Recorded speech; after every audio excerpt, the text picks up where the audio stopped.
Hi everybody, TJ Mack and Vintage Cards and Nostalgia here, and in today's video I want to talk about what makes my collection. And I do these videos from time to time because it just really captures the different aspects of my collection, from cards that I'm acquiring to cards I already have and how I choose to display them and how I connect them all together in some way to formulate my collection.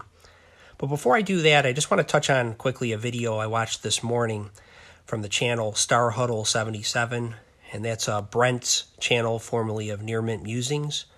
And Brent talked about how before he would sometimes acquire cards just for the sake of just showing them off in videos and things like that. And I can see where that can be very tempting from time to time, is to think about your content and what types of cards you want to have in your collection for content creation purposes. But then that leads to the question, what do you do when that video is over with the card? Do you just store it away to never look at it again? And I know Shannon from Back to the Cardboard talked about that as well when he took a hiatus from making YouTube videos.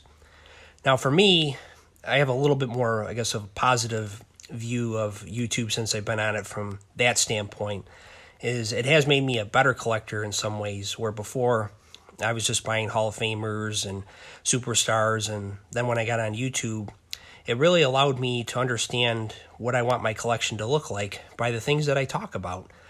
If I'm excited to talk about something, regardless if the card's a $10 card or a $500 card, that's what really drives me, is the ability to share that knowledge with other people and to really have a story with the cards in my collection. And YouTube has really enhanced my ability to do that as a collector, and really hone me in to the cards that I truly do want to have in my collection for those reasons.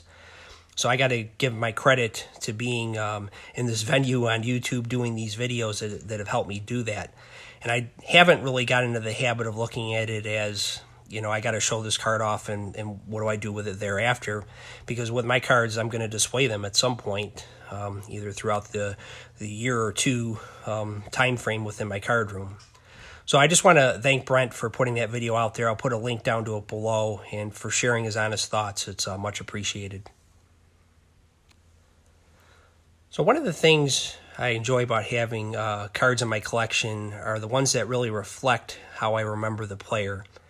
Now, while I've picked up some Luis Tiant cards over the past year or so, here you have the 65 rookie, the 69 tops that I recently showed, and the 71 tops. And I've shown all these cards before, but I recently added another one that really captures what I'm looking for sometimes within my collection, and that's how I remember a player looking. And you have this 1974 tops card of Luis, and this is the first card of his that features him with that intimidating Fu Manchu mustache. And it's funny, this legendary stash added to his colorful personality. Now, Tiant's physical appearance was part of his charm. I read in Saber recently that Red Smith once wrote that he looked like Pancho Villa after a tough week of looting and burning. And Boston writer Tim Horgan later suggested that Tiant's visage belongs on Mount Rushmore. Now, he was a barrel-chested man who looked fatter than he really was, and Tiant would often emerge from the shower, it was said, with a cigar in his mouth, and he'd look at his naked body in the mirror and declare himself to be a good-looking son of a beach. And I could just picture him doing that, just given the type of character that he was of the day. And this is just a card that I love having. It's a fun card to have because it does capture the essence of Tiant nicely. And I got this card for about $10 recently, and just makes for a very nice addition. There's the back of the card. Now, not to be outdone, the first card that captures the Raleigh fingers that many of us grew up remembering on those ragtag A's teams of the early to mid-'70s is his 1973 tops. He went from the clean-shaven look as shown on his 1972 tops to the iconic handlebar mustache that became his persona. And I like that the cards are similarly posed as well, just adds to it. I also love cards that are unique and interesting. Sometimes they may have an interesting story to go along with them. Here you have two striking cards from the 1958 Topps football card set. First you have the Zeke Bretkowski, it's pronounced Bretkowski, and it fits into my collection perfectly. Now, Zeke was a quarterback who played with the Bears, the Rams, and the Packers. His career was from 1954 to 1973, but there were some years that he was out of the league. Now, he was best known with the Packers, where he was nicknamed Super Sub. He prided himself on working closely with Bart Starr to ensure when he got the call, there would be no big difference between how Starr managed the offense and how Zeke managed it.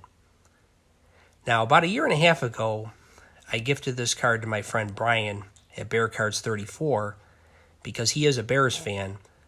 But more importantly is that this card has a beautiful and unique image to it. Zeke is wearing a uniform that I have never seen before, and he's jumping in front of palm trees. Now, there's a card with a story that is just waiting to be told. So I did some research on this card before I gave it to Brian, and he told the story on his channel. The first thing I determined is that this is definitely not a Bears uniform, and the Bears likely didn't practice in an area with palm trees. I thought it might be an old picture from when he played at Georgia. That's where he went to school. However, it doesn't look like Georgia's uniforms during that time. Now, another possibility is that the uniform was from when he played with the 1951 North-South All-Star game in Miami, Florida, while he was in college. Now, I don't know what those uniforms look like, but I don't think they would have used a picture that old. I think the most likely explanation is that uniform is from the 1956 Eglin Eagles team that Zeke played for while he was in the Air Force. And it was a football team comprised of members of the Air Force stationed at Eglin Air Force Base in the Florida Panhandle. Now, Green Bay Packers wide receiver Max McGee and Bears Jim Dooley also played on the team. Similar to World War II military bases, during the war, they fielded football teams in the 1950s during peacetime as well, as a way of promoting recreation, fitness, and also maintaining morale. Now, this just makes an awesome looking card even better when you have a story like that. This card is going to look awesome displayed in my card room. Next to Zeke, you have this 1958 Topps card of Lamar McCann. I believe this is the first football card of a player that has 3 players prominently displayed on it. McCann is having fun with the cameraman as he leaps in the air as 2 of his linemen block against imaginary defenders. Now, McCann played from 1954 to 1963 for the Cardinals, the Packers, and the Colts. He wasn't a successful NFL quarterback. He had a career record of 24, 44, and 2, but he was a very good college player. He went to Arkansas, and he led them to great success as a team, and then he was the 2nd overall pick in the NFL draft. Now, the most interesting thing I heard about him is that he was terribly afraid of flying. Former Cardinal player and famed CBS play-by-play man Pat Summerall said of McCann, he used to lay on the floor in the middle of the aisle on team flights as a way of coping with his fear. Again, just a beautiful card that presents so nicely side by side with the Zeke card. These 2 cards probably cost me about $30 total, but they mean so much to me as a card that would cost 10 times that. And as I mentioned, they just display so nicely, and I just love the story that goes along with them. Sometimes I just like to match my cards up in fun themes. It can take a card that I have seen dozens of times and give them a fresh and interesting look. Now, I've shown the 1974 Topps and 1980 Topps Reggie Jackson on my channel several times before. There are 2 cards I've looked at many times, and they have been displayed in my card room as part of different themes over the years. But I recently thought about how it would look if you would take the 74 Topps card of him on the A's, the 80 Topps with him on the Yankees, and combine it with his 84 Topps card on the Angels. You have Reggie with pretty much the same swing on the 3 different teams he played for during his career. I love doing stuff like this because it adds a creative element to my collecting, and it just creates something that's very appealing to the eye and just draws you in to a superstar player who had a magnificent swing. Here is another example of two cards I've shown many times before on my channel, the 76 Topps Johnny Bench and 78 Topps Thurman Munson. Two beautifully photographed cards that stand out on their own. But I want to show you them with two other cards that just make for an incredible display in my opinion. You add the 81 Topps Gary Carter and there's 83 Topps Carlton Fisk, and you have four images of catchers in very similar poses. You got the chest protectors each of them wore. They're holding their masks in the case of Carter and Munson, but just similar positions. And I just love the imagery of this theme of cards together.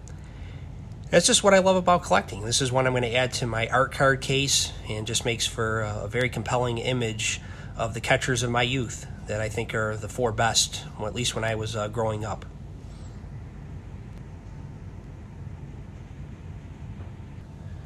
And finally, a big part of my collecting is combining magazines and cards. Here's a 1966 Sport magazine from my father-in-law's collection of a quarterback I've learned quite a bit about over the past couple years, and that is the 49ers' John Brodie.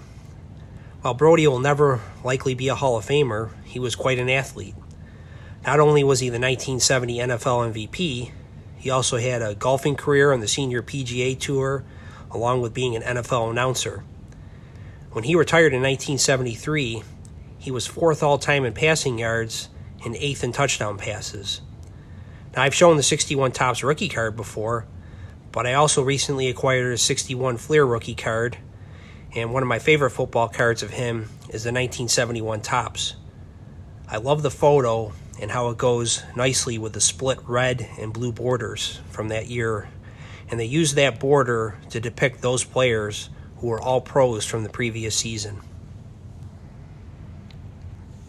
Here's a closer view of the three Brodie cards, and I want to shout out my good friend Tom from Souvenir Programs here. He's a big John Brodie guy, and he's also at 99 subs, so I'm going to put a link down to his channel below. He needs one more to get to 100, and he's not looking necessarily to be a big-time channel or anything, but he's doing some great things, showing off his father's programs and his card collection from when he was a kid growing up in the 60s and 70s. So I just want to shout Tom out and just recognize him because I see John Brodie here, and it makes me think of him when I look at Brodie cards. So everybody have a great weekend, and we will talk again soon.